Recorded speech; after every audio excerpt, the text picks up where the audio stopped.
राम सामर्थ्य योग पीठ ट्रस्ट। गुरु वो जो ईश्वर से मिला दे, गुरु वो जो अज्ञान मिटा दे। गु का अर्थ है अंधकार और रू का अर्थ है उसको मिटाने वाला। जब भीतर प्रकाश का अनुभव होने लगे, भगवत चेतना का अनुभव होने लगे, भीतर से एक आनंद निसृत होने लगे, भीतर एक दिव्यता का अनुभव होने लगे, तो हमको ये आश्वासन मिल जाता है कि हम सही पथ पे हैं। फिर पूरे जोर से, पूरे पुरुषार्थ से हमको धर्म के मार्ग पे चलना चाहिए।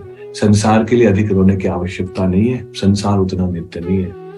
संसार और ये शरीर और शरीरगत जितने अनुभव हैं आपको जितना दुख दे रहे हैं, इसके बाद भी हमको ये बात चिंतन में ना आए कि इस जन्म मरण के चक्र से कैसे छूटे, तो फिर कहीं हमारे विवेक में कमी है, हमारे भीतर अज्ञान है।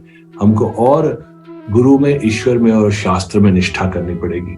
तो उसका आरंभ यह है कि 1 घंटे का सुंदरकांड होता है। जब आप इसमें सारे संसार का चिंतन छोड़ के हनुमान जी के चरणों में, रामचंद्र जी के चरणों में बैठेंगे अपने गुरुदेव का आशीर्वाद लेके, तो फिर आप देखें धीरे धीरे धीरे आपका चित्त एकाग्र होने लगेगा, उसमें आत्मिका वृत्ति होने लगेगी। फिर संसार का जैसे ही चिंतन छूटता है, ईश्वर का चिंतन, एकात्मक चिंतन जब होता है, तो फिर भीतर से रसस्वादन होता है। फिर भीतर का जो दिव्य आनंद है वो प्राप्त होता है। फिर मन के पास 2 तरह के सुख का अनुभव हो जाता है, एक बाह्य सुख, एक आंतरिक सुख।